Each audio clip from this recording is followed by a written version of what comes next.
Добар ден, почитувани гледачи, следува Добриот доктор. Јас сум Александар Динев. Ви благодарам што сте со нас. Денеска ќе зборуваме за функција на тироидната жлезда. Ќе опфатиме повеќе аспекти околу функционирањето на оваа жлезда во нашиот организам, а мој гостин и соговорник во студиото е професор доктор Ивица Смоковски, ендокринолог од клиниката за ендокринологија. Професор Смоковски, добар ден, ви благодарам што сте дел од денешното издание на емисијата. Добар ден, Александар, и голема благодарност за поканата. Еве, како вовед во темата, професоре, што представува тироидната жлезда, која е незината основна улога и зошто е толку важна за целокупното здравје? Така, тироидната жлезда всушност представува ендокринна жлезда, што се наоѓа во долниот дел на вратот. Мала, меѓутоа има големо влијание во нашето тело. Името тироидна жлезда го добила од грчкиот збор за штит, тиреос, бидејќи на древните анатомија личала како штит кој што го користеле грчките војници, и од таму е штитовидна или штитна жлезда. Мала е, меѓутоа влијае на метаболизмот на ниво на секоја клетка, влијае на термогенезата, односно постигнувањето на телесната температура, влијае на дигестивниот систем, влијае на репродуктивната функција, влијае на растот на мускулите, коските, на срцевата работа, влијае на менталниот развој, на нашето расположение, значи практично нема дел од телото кај што тироидната жлезда не влијае. Значи со еден збор на целокупното здравје. Така. Професоре, бидејќи е жлезда, кои хормони ги лачи и како тие влијаат врз функционирањето на телото? Така, во основа лачи два хормони, тие се тироксин, Т4 или триотиронин или Т3, со тоа што на ниво на клетка и на ткиво Т4 како прохормон се конвертира во Т3. 99,9% од овие хормони во крвта се врзани за протеини, само многу мал процент е слободен, меѓутоа таа слободна фракција на овие хормони ни овозможува да ги мериме во крвта и тие се означуваат како FT4, F од англискиот збор free, слободен тироксин, FT4 и FT3.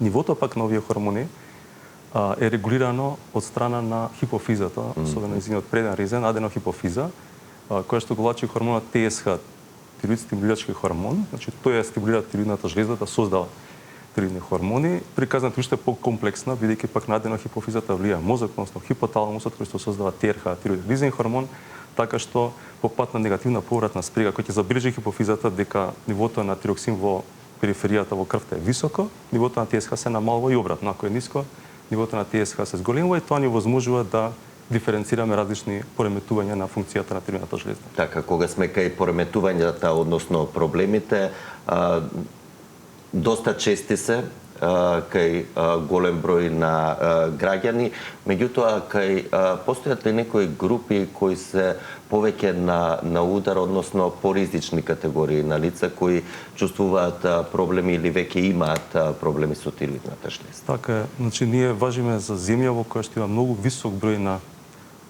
лица, граѓани кои што имаат некаква потешкотија со тироидната жлезда.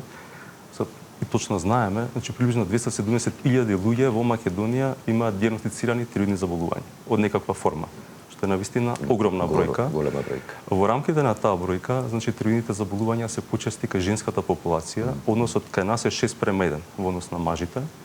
Најголема застапеност има во возрастната категорија на 40 години. Понатаму бременоста која зборуваме кај жените е на специфична состојба каде што доаѓаат до израз одредени пореметувања на тироидната функција, така што тоа се вака некои состојби кои што би ги потенцирал, кон кои што треба да имаме поголемо внимание. Так, и овие луѓе кога сме веќе кај состојбите во пракса, во амбуланта, кои проблеми најчесто ги забележувате, односно конкретни состојби со пореметувањето, зголемено, намалено лачење на хормоните? Да, значи ако зборуваме за што доминира во Македонија, значи доминира намалена функција. Имаме приближно 180.000 луѓе со дијагностициран хипотироидизам или намалена функција. Тоа е кога значи нивото на тироидните хормони се под долниот праг, а на ТСХ е значително зголемено. Уште околу 18.000 имаат со така наречениот субклинички хипотироидизам. Тоа е кога нивото на ТСХ е зголемено, меѓутоа тироидните хормони се уште се нормални, меѓутоа и кај овие пациенти при одредени околности се решаваме за терапија, дека пак хипертироидизмот е нешто поредок, околу 27.000 лица има со диагностициран хипертироидизам. Ги препознаваме според теговите со кои што се нели се жалат овие конкретно пациенти. овие три состојби ќе ги проанализираме во текот на емисијата, да почнеме од најчестата намалената функција, односно хипотироидизмот. Кои се најчестите симптоми при ваква состојба кои ги забележуваат пациентите или треба да ги забележат? Така. Значи, пациентите, почесто пациентките забележуваат губиток на енергија, безволност, немаат чувство за самоиницијативност, може да има некои потешкоти со дигестивниот систем, забавена перисталтика која што може да води до обстипација, понатаму пат или губиток на концентрација, кожата станува сува, задебелена, може во екстремен случај да се појават и некои отоци, може да има губиток на косата, може да има пореметување во менструалните циклуси, значи тоа се некои вака забавена работа на срцето, некој каме тоа брадикардија, некои од манифестациите кои што треба да не упатат понатаму тоа да се испитува. Значи кога зборуваме за намалена функција на тиреидната жлеза, односно некој каме хипотироидизам. Зошто симптомите се преклопуваат, еве како што рековте, замор, стрес, депресија, со симптоми за намалена функција на тироидната жлеза, односно така се преклопува бидејќи почесто се јавува кај млади луѓе, како што кажав, над 40-30 години, кои што се активни, кои што денеска знаете дека работат долги часови и во многу ситуации во седечка положба и во многу ситуации сметаат дека тоа се должи на тоа што прекомерно работат, на бурнаут, значи на еден синдром на прегореност, а всушност може да се работи за намалена функција на тироидната жлеза. Оттаму понекогаш треба да се помисли кога луѓето се жалат на вакви тегоби и на нарушена тироидна функција. Така. Да дадеме предност на прашањата и од нашите гледачи, ќе продолжиме понатаму околу причините за хипотироидизмот. Почитувани во програма сте, повелете. Добар ден. Добар ден. Вака, сакам да едно прашање до докторот. Имам 9 годишно дете и има проблем со замор. Постојано е изморено и цело време се задишува и се жали во болка во нозите. Па дали нешто варира проблем со тироидната жлеза и како треба да испитаме? Така. Во ред, ви. бидејќи станува збор за малолетно лице, секако ќе добиете одговори, препораки, насоки каде да се обратите, кои испитувања да ги направите. Секој е добро, професоре? Да, добро прашање. Ние важиме за ендемско подрачје кое што е јод дефицитно и во минатото овие заболувања на тироидот, особено хипотироидизмот, биле масовни. И она може би сте слушнали за кретенизам, недостатокот на јод, која не се испитува лабораториски нивото на тироидни хормони, ултрасонографски и така натаму. И во Македонија имало цели семејства кои што имало нели кретенизам, идиотизам. Тоа се практично нарушувања во физичкиот и менталниот развој. И бидејќи сето тоа го знаеме, кај нас се прави скрининг на ТСХ за тироидни заболувања практично на сите бебиња. Така што верувам дека и кај ова дете такво нешто е направено, меѓутоа ако нешто се манифестира подоцна, секако дека правата институција за тоа се Европската клиника за детски болести, кај што има педиатриски ендокринолози, кои што тоа може да го евалуираат, значи доколку нешто било окей, се менува, така да се исклучи, да се едноставно да се исклучи. Иначе јас имам пациенти кои што се со конгенитален хипотироидизам. Значи од бебења им е диагностицирано дека имаат хипофункција, од бебења се на терапија, сега преубава девојка која што нели со супер интелектуален развој, со редовни менструални циклуси, преди тоа што цело време е на редовна терапија.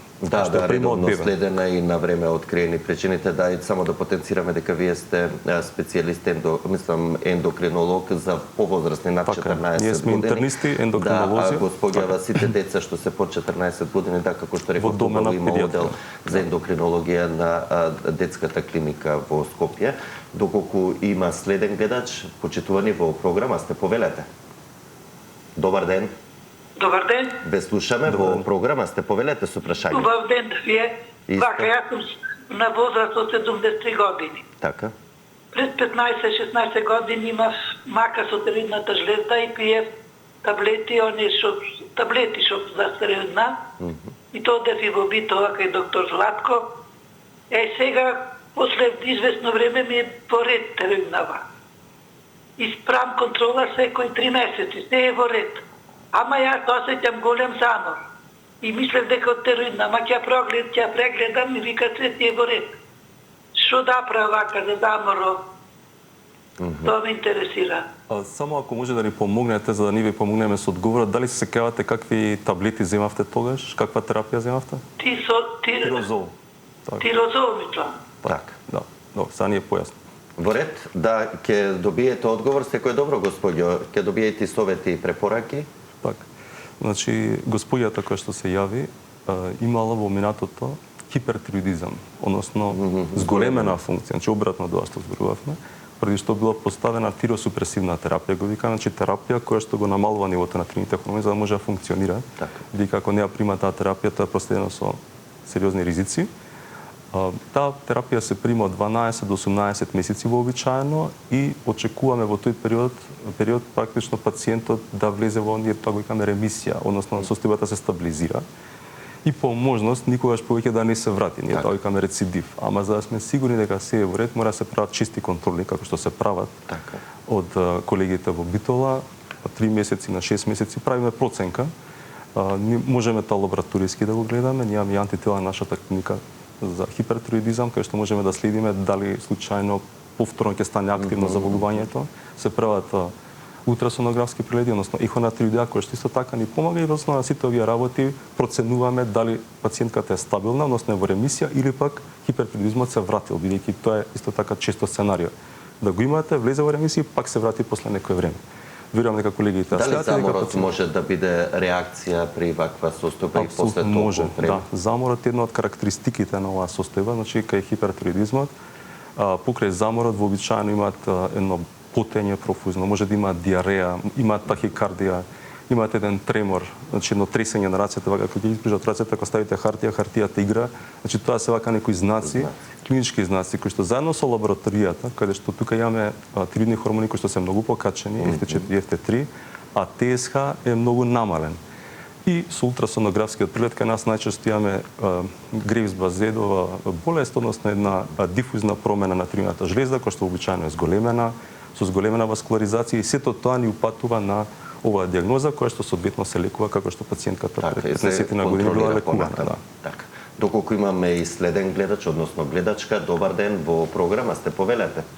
Добар ден. Добар ден, ве слушаме. Се јавувам. Да, вие, господјо, сте наред, повелете со прашањето. Се јавувам од Радовиш. Така? Да. Јас сум веќе 13 години да со еутирот мислам на поремета на тироидна жлезда.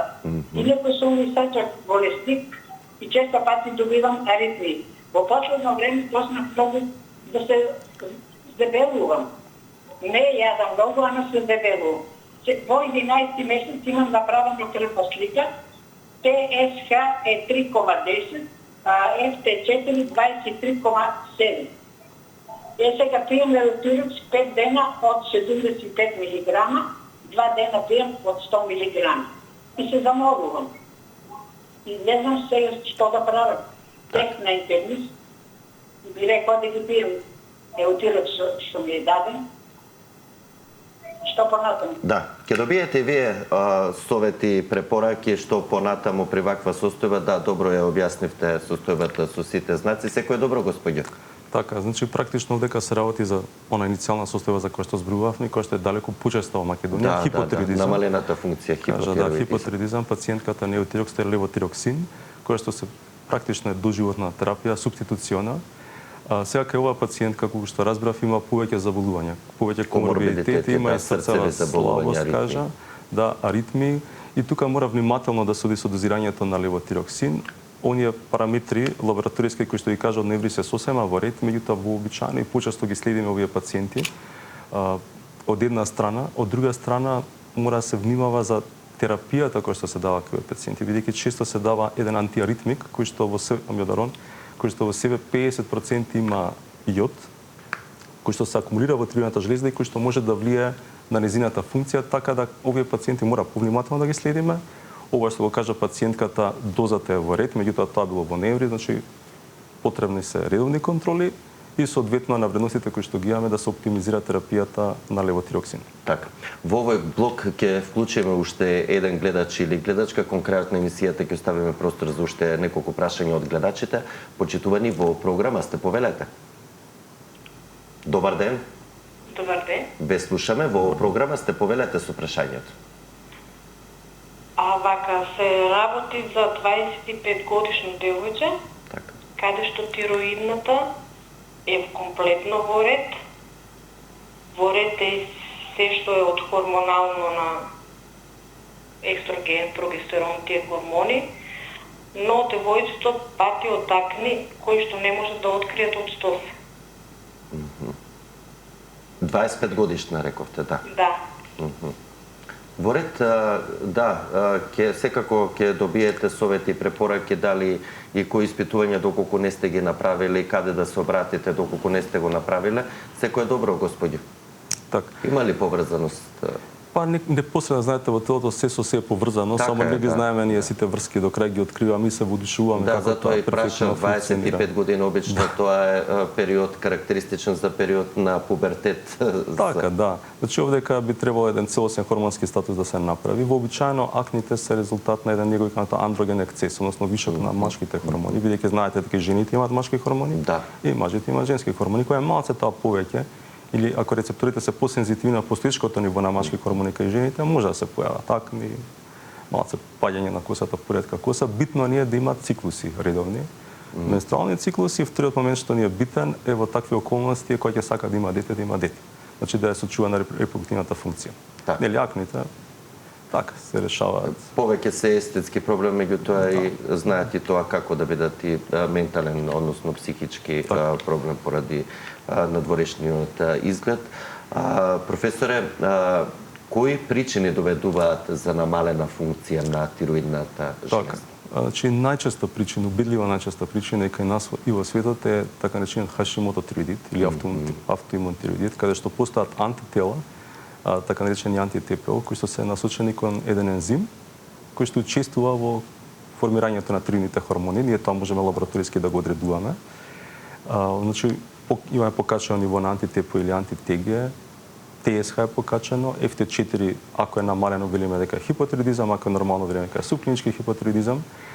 И исто така ултрасонографски има една карактеристична слика која што сите специјалисти мислам дека без проблем може да ја препознаат, така што тие клинички манифестации, лабораторијата и ултрасонографскиот преглед заедно ни укажуваат на таква диагноза. Мора да сме сигурни во таа диагноза, бидејќи терапијата е доживотна. Не треба да брзаме. Че само кога сме сигурни ја ставаме таа диагноза, го поставуваме пациентот на терапија, бидејќи таа е доживотна состојба, за разлика од хипертироидизм. Тоа е едната ситуација. Втора ситуација каде што можеме да имаме хипотироидизам е, да речеме, ако е аплициран радиоактивен јод, кој што се дава при хипертироидизам или при некои малигни заболувања, каде што намерно жлездата се носи во функција на намалено создавање на тироидни хормони, кои што понатаму се надоместуваат. Понатаму друга ситуација, например, ако се острани тироидната жлезда од било која причина. Тоа е една од терапевтските можности за хипертироидизам или ако има карцином. Во таков случај се останува, или ако има зрачење во вратот, исто така имаме хипофункција на тироидејата. Спомнав лекови, повеќе лекови, најчесто кај нас кои што се користи антиаритмикот амиодарон. Меѓутоа нашите кардиолози го знаат тоа и кога ги поставуваат пациентите на таква терапија, задолжително ја проверуваат и функцијата на тироидната жлезда. Така тоа се вака најчистите причини кои што доведуваат Хашимото убедливо предначи. Дали при сите причини најкарактеристичен знак е зголемување на телесната тежина, односно дебелење? Така, значи во принцип самата хипофункција на тироидејата оди со намалени метаболни процеси. Вие ако сте имали исти калориски внес како порано, тоа неминовно ќе доведе до пораст на тежината. Од една страна, од друга страна, хипотироидизмот доведува до задршка на тичности. Во екстремен случај може да се јави плеврален излив, прекардиален излив, затоа народски речено подувување се случува. Да, значи практично тоа што е намалена функцијата на тироидната жлезда не ви помага во губењето на повторно тоа вишок на калориски внес, меѓутоа веќе се метаболните процеси тука забавени и ако не го коригирате калорискиот внес, неминовно ќе доведе до пораст на тежината. Така. Да се префрлиме сега на обратната состојба, иако е трета по застапеност кај функционирањето, односно пореметување на функциите на тироидната жлезда. Кога говориме за хипертироидизам, односно зголемена функција, кои симптоми се карактеристични при ваква состојба на тироидната жлезда? Така, нешто начнавме бидејќи првата пациентка тоа го спомена, значи замор. Обратно од она за хипотироидизам што зборував. Значи тука имаме замор, имаме губиток на тежина. Значи тука веќе метаболните процеси се на повисоко ниво. значи слабење. Имаме тахикардија, значи забрзана срцева работа, не брадикардија, тие во мирување имаат многу висок пулс, кој што ако не се третира може и во аритмија да помине во нешто полошо. Понатаму имаме диареја. Значи тука обратно, немаме обстипација, тука имаме диареја. Спомнав, има потење, профузно потење, има тремор. Значи тоа се некои клинички знаци кои што кога ќе се појават, задолжително мора да се мисли на хипертиридизам, кој што споменав дека е поредок во нашиот устој во споредба со хипо. Сега има некои комплексни ситуации. Ние сме како терцијарна установа за тоа, каде што од хипо може да премине во хипер, од хипер во хипо, или пациентот може да ги има антитела и за едното и за другото, пак кој ќе доминира таа клиничка манифестација гледаме, и тоа тие се поретки случаи кои што секако се за терцијарно ниво. Така. Кои се причините за хипертироидизмот, односно зголемената функција? Така. Најчесто се работи, тоа го спомнавме, за Грифс-Базидова, болест која што во основа исто така автоимуна. За разлика од Хашимото, и Хашимото беше автоимуна, и Грифс-Базидова е автоимуна, само тука се друг тип на антитела, така наречен TSH, тиростимулирачки имуноглобулини, кои што се врзуваат за TSH рецепторот на тироидеата и таа ослободува тироидни хормони. Гледаме висока концентрација на FT4 и на FT3, а пак нивото на TSH е супримирано. Понатаму има состојба која што верувам исто така ќе ја спомнеме понатаму, субакутен тироидит, кој што во првата фаза со хипертироидизам некои лекови може да доведат, спомнавме како што амиодаронот може да доведат до хипертироидизам, односно тиротоксикоза, екстремно ретко ако има некој аденомче, туморче во аденохипофизијата кој што создава ТСХ, па тоа доведува до покачување во FT4, меѓутоа најчесто се работи за Грифс-Базидов или за некој токсичен аденом, некој јазле во тироидеата која што создава вишок на тироидни хормони. Професоре, кај првата гледачка објаснивте дека доколку добро се следи од до 18 месеци е терапијата, но што би можело исчезнува едноставно и ретко во ретки случаи може да биде во ремисија. Што доколку не се препознае навреме и соодветно не се лекува хипертироидизмот? Хипертироидизмот преминува во тиротоксикоза. Тоа значи дека имаме многу висока срцева фреквенција, која што, односно тахикардија, и во мирување 130-140, која што исто така доколку не се третира, може да помине во некоја срцева аритмија, може да помине во срцева слабост, може да резултира со остеопороза на каналите, страда срцето апсолутно. И во екстремна ситуација имаме една состојба што се нарекува тироидна бура, на англиски thyroid storm, која што е животозагрозувачка со многу висок процент на морталитет, смртност дури во најдобрите центри во светот. Така што апсолутно е неопходно да се препознае хипертироидизмот, соодветно да се лекува за да не настанат овие компликации кои што ги споменав. Сега да го фатиме и субакутниот тироидит, пошто се разликува ова состојба од претходните две, односно зголеменото и намалената функција? Така, па вообичаено субакутниот тироидит оди со една болка во вратот, која што ја нема и кај хипо и кај хипертироидизам, која што ирадира нагоре, може да оди со покачена температура и следи по некоја претходна вирусна инфекција се јавува. И можеме лабораториски да видиме многу високо CRP, висока седиментација, која што ја нема на пример кај хипертироидизмот. Во вратот, во долниот дел на вратот и може да ирадира. Практично во проекција на тироидната жлезда. И карактеристично за субакутниот тироидит е што има две фази, ние велиме бифазна прогресија, значи во првата фаза имаме хипертироидизам, ги има сите овие клинички знаци за хипертироидизам за кои што зборувавме. Во втората фаза има хипотироидизам и најчесто се нормализира функцијата на тироидната жлеза. Ние го кажаме таа реституција од интегрум. Тироидната станува каква што била претходно. Многу ретко кај мал процент од пациентите продолжуваат со хипотироидизам и тоа е доживотна состојба. Така. И тоа најчесто се нормализира и се поминуваат недели, месеци, зависно од пациентот, додека се нормализира како што било претходно. Најчесто е поврзана со вирусна инфекција оваа состојба, и освен болката во грлото, слични симптоми како на настинката.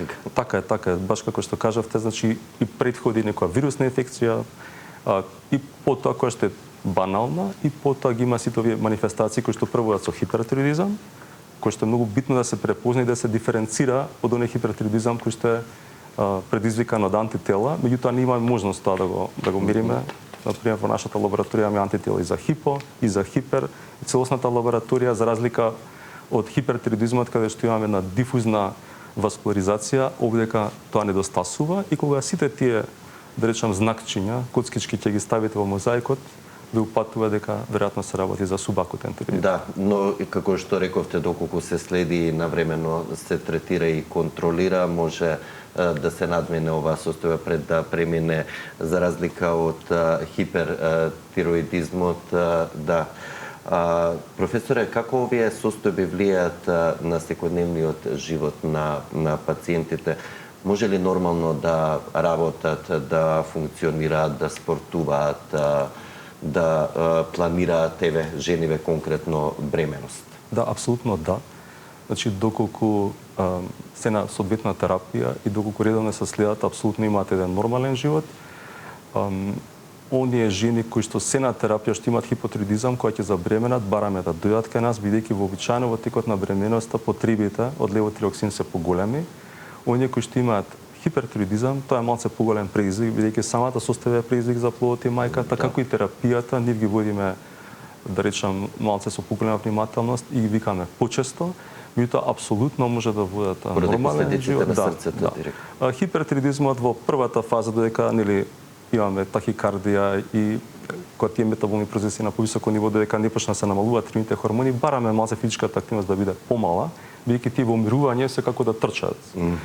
Исто така, оние што се некои општи мерки, да не пушат, да не пијат претерано кафе, навечер да спијат, да не биде по 2-3 сати спиење, сите тие работи се тригер, значи и да настане ремисија, ако добар сон, ако нема или ако прекомерно консумира кафе, има голем ризик состојбата да се врати назад, зборуваме за хипертироидизам. Така, да вклучиме уште неколку гледачи кон крајот на емисијата. Сме почитувани во програма, сте повелете. Добар ден. Ако може да ме објасни. Да, да слушаме. Сум била на преглед, ми наодеа проширена орта. Вака, сега имам на грлото, на отопа се осиќа од време на време. Тука се намали, тука се зголеми. И ме боли грлото и внатрешно, и жилите на крај вратот од тероидната нагоре ме болат и имам доста лупање на срце од време на време, примирување. Така да, не знам што да правим.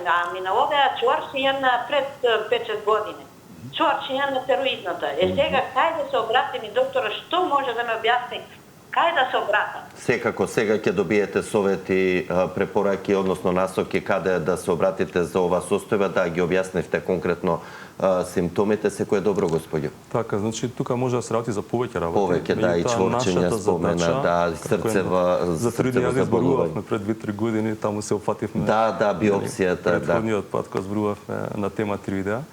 Меѓутоа, овдека нашата работа е да исклучиме дека овие тегоби не се поврзани со тироидеата. Така што остануваат овие чекори кои што претходно ги споменавме, значи мора да се направи една лабораториска анализа, да се види функцијата на тироидните хормони, мора да се направи ултрасонографски преглед, да се види дали тие тегоби потекнуваат од тироидеата или од некоја, односно ехо, или од некои други структури во вратот, бидејќи не е само тироидеата.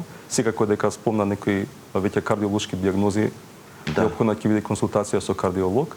Меѓутоа дефинитивно мора да се исклучи дека овие тегоби не се поврзани со тироидеата. Така. Да, господјо, најпрв кај матичниот лекар ќе си добиете првите основни параметри лабораториски анализи и понатаму, бидејќи таков не е системот, мора да се следи патеката на движење секундарно на интернист и подоа на клиниката за ендокринологија. Баш како што кажавте, значи бидејќи бројките се огромни, споменав 180.000 луѓе со диагностициран хипотироидизам Т03 и уште 18.000 со субклинички, тоа речиси 200.000 со намалена функција и уште со хипер и со овако од пред 2023 година, значи 2023 година, матичните лекари имаат право да назначуваат ТСХ и оние кои што се стабилни пациенти да ги водат, да ги следат. Таму нормално дека не секогаш се така едноставни случаите со хипотироидизам, таму каде што некој преизвик се појавува, секако дека може да го пратат пациентот на секундарно и на терцијарно ниво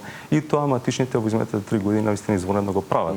Иначе едноставно не можеме да постигнеме колку и да сме 180.000 луѓе во Македонија, не можеме сите да ги третираме. А и онака има и други состојби и постојано гужва пред вашите амбуланти да не речеме. И тоа добро се прави, матичните тоа навистина добро го прават и интернистите секако и онаму каде што е потребно упатуваат на терцијарно ниво. Така. Ќе вклучиме уште еден гледач, односно гледачка. Добар ден, во програма сте, повелете. Добар ден. Поздрав до докторот и до екипата. Поздрав и до вас. Јас сум малку повозрастна, 63 години. И оперирана сам од тироидната жлеза 2002 година, струма. Сега, ќерка ми е оперирана исто пред да се омажи на 23 години. Има едно детенце. Јас сум под еутироксот 50 доживотно. А исто и ќерка ми е под еутирокс доживотно и се омажи, има едно девојче, сега е 12 години. Некако повеќе сакам да прашам за детето, што година може и повеќе, слабечка е, стои на иста килажа 25-6 кила и така по-слабо јаде и има така како длаки, како да е буната по нозете, по рацете. И сакам, а исто така и јас без на ендокринологија ми пронајдоа остеопороза. Ми ја предпиша терапија по савансе и кога почнав да ја пијам, јас едно апче испив и добив големо пореметување, така осетив срце, чука и ја прекинав терапијата, сега ќе треба во април да одам на ендокринологија. Почнав да пијам витамин D сам. Во ред, ќе добиете одговори за конкретно и за вашата внукичка, дали има наследна поврзаност и дали сите тие знаци, вклучително и влакната, се резултат, можеби, или знак, да, но и за вашата состојба со остеопорозата? Така, значи, повторно, како што кажавте Александар и на претходното прашање, ние сме адултни ендокринолози, тоа е повеќе од доменот на педиатриската ендокринологија. Детето најдобро е да се однесе на клиниката за детски болести. Да, постојат педиатриски ендокринолози, меѓутоа, да одговориме генерално на прашањето, да, постои семена предиспозиција за тироидни, значи, ако таа има мултинозна струма, гуша, па е оперирана, ќерката исто. Девојчето е се уште многу мало, меѓутоа апсолутно мора да се следи, бидејќи е предиспонирана и за некој промена на ниво на тироидната жлезда. Секако дека доколку е потребно, ќе го видат тоа колегите педиатри, ќе се направи хормонски статус и детално ќе се испита, тоа е во делот на првото прашање околу внуката. Во делот на остеопорозата, сега ние не препорачуваме самоиницијативно да се прекинува терапијата, туку доколку постојат несакани ефекти, да се скомуницира тоа со докторот кој што тоа го препорачал, бидејќи постојат повеќе класи, повеќе видови на терапија за остеопороза, така што доколку била поставена, значи имало индикација, би требало да се најде некој друг терапевски модалитет за третман на остеопороза, да не се прекинува. Професоре, дали постои начин за превенција или рано откривање на овие состојби поврзани со тироидната жлеза, односно незиното функционирање? Во нашата земја, практично, уште пред повеќе децении, утврдено е дека јод дефицитно подрачје, знаете дека солта е јодирана законски, задолжително и ја внесуваме. И тоа е еден начин за превенција. Вториот начин за превенција е рано откривање, како што спомнавте. Врз основа на сите овие тегоби кои што пациентите може да ги имаат, мора да се помисли, го прават тоа, матичните изворено го прават. Се прави евалуација лабораториска, доколку има потреба се прави ултрасонографска и рано да се откријат овие пореметувања, соодветно пациентите да се постават на терапија, ревно да земаат терапијата, ревно да земаат да прават контроли и во таков случај практично апсолутно живеат нормален живот. Не е никаков проблем да забремена, кога да се посомневаат и да побараат соодветна лекарска помош? Па практично оние ги наведов тие клинички знаци, манифестации кои што може да ги имаат за нарушена функција, за намалена функција, губиток на енергија, нагло слабење или нагло слабење, нагло поправање, така е, ако има обстипација или обратно ако има диареја. Значи сите ако имаат тахикардија, вомирување, тоа патува на хипертироидизам, или пак ако од една се чувствува забавена, кожата станува сува, а не била таква, има пореметување на менструалните циклуси, а не биле такви. Значи тоа е некој знак, имајќи во предвид колку е тоа застапено превалентно во Македонија. Реков 270.000 луѓе. 15% од населението, па и повеќе. Така, 270.000 лица има со диагностицирани тироидни заболувања некакви, со тоа што секако едно лице може да има и повеќе, може да има и хипотироидизам и тироидни јазди, да речеме. Кај нас односот е 1:3, ако има толку диагностицирани, има заскриени, може би уште двојно или тројно повеќе. На самиот крај, вашата порака до гледачите во врска со здравјето на тироидната жлезда? Така, значи доколку имаат било кои од овие манифестации кои што ги спомнавме во емисијата, да го искомуницираат тоа пред се со својот матичен лекар, да се направат сите неопходни испитувања, па дури по цена да се исклучи дека тоа не е поради тироидната жлезда, долго се постави диагноза, редовно да земаат својата терапија, редовно да прават контроли и ќе си може да водат најнормален живот. Може нормален живот. Професоре, ви благодарам за доведеното време, за советите и искуството кое го споделивте со нашите гледачи и со задоволство ве очекувам да бидете повторно дел од Добриот доктор. Благодарам многу за поканата, навистина секогаш уживам во вашата емисија, Александар. Почитувани, а вам ви благодарам за вниманието со кое не следевте. Ве поканувам да бидете повторно со нас и утре. Во меѓувреме останете со програмата на Сител телевизија. Имајте убав ден и грижете се за вашето здравје. Пријатно!